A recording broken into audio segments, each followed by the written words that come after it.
कैसे आई वो हमके जगहिया बता जई हा। भौजी तू न झुंट हरिया में आ जाइ हो, हम अपन सामान पर तेल लगा के रेडी रहो। अरे दादा सच में। अरे कहाँ आवे के बा हो? तारा कान में लाड़ पेलो भौजी, अभिये न बताइनी हो कि झुंट हरिया में आ जाइ हो। हम तो का हाल बा भाई लोग, आज हमें खाली फिर से बात करब भोजपुरी इंडस्ट्री के बारे में। ऐसे कहता नहीं वीडियो के न शुरू से लास्ट तक ले देखिए। एगो और बात भाई लोग, ये वीडियो बनाओ के एक के मकसद बा कि तहन उनके एंटरटेन कर, ना कि क्योंकि दिल के ठेस पहुंचाओ।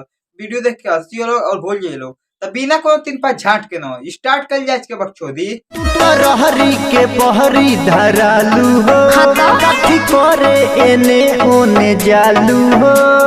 भौजी नु रहरिया में होगे जाले एही, लेकिन तू जान के का करबो, भौजी के सामान चट जेबो। नहीं तो भौजी मरवावे जात होई। अरे खेत में घूम के देत रहीले।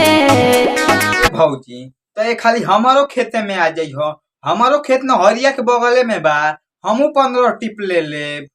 देखिला हंगा के रेखा मरद मिली कमला लेखा, देखिला हंगा के रेखा मरद मिली कमला लेखा।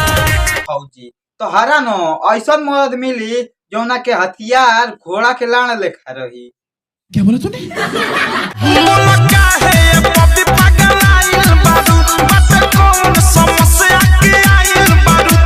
देश भैया तारा समझ में नहीं किया था भौजी के देख के, भौजी के नु मरवावे के मन करता।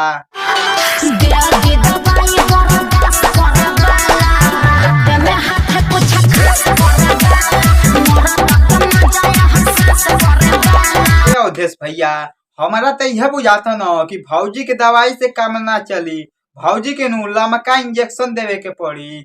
बात तो सही है।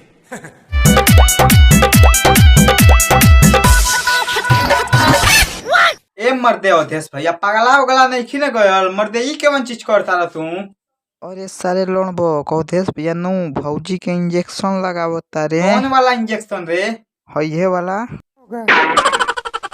खाली इंजेक्शन के साइज देख लोग भाई लोग, ई देखते के बुझाता ई भैंस के लगावे वाला इंजेक्शन बा, ना कि कोनो आदमी के। लेकिन अवधेश भैया भौजी के पिछवाड़े में घोप देना हो तो भौजी चिल्लाइबे करी। ये बड़ी अच्छी बात कही आप।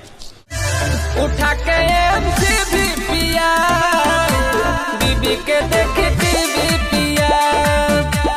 भौजी तू सीधे सीधे कहे न कह देता रू कि हमार सोड़िया उठा के हमार सामानवा के साथे साथे हमार झोंटियो नहीं हार लो। भौजी मुखिया में मुखिया दाल काट लेने बारे। ए भौजी तनी नीचों देख लो, हमारा तो बुझाता न कि गलवा कटला के साथे साथे हरगोनियो मार देले बा। बस भाई लोग आज के बकचोदी यही खत्म करता नहीं है। उम्मीद करता है तुम लोग वीडियो देख के अच्छा लगा। वीडियो देख के अच्छा लगा तो वीडियो को लाइक करिए लोग, वीडियो देख के अच्छा ना लगे वीडियो डिसलाइक भी कर सकता है। ओकरा कमेंट करके बताओ लोग कि वीडियो कैसा लगा कैसा ना। चैनल पर नया पहली बार आए बड़ा लोग चैनल के सब्सक्राइब करके बेल नोटिफिकेशन के आल में प्रेस करिए लोग। मिलत तानी एगो नेक्स्ट वीडियो में, तब तक के लिए बाय।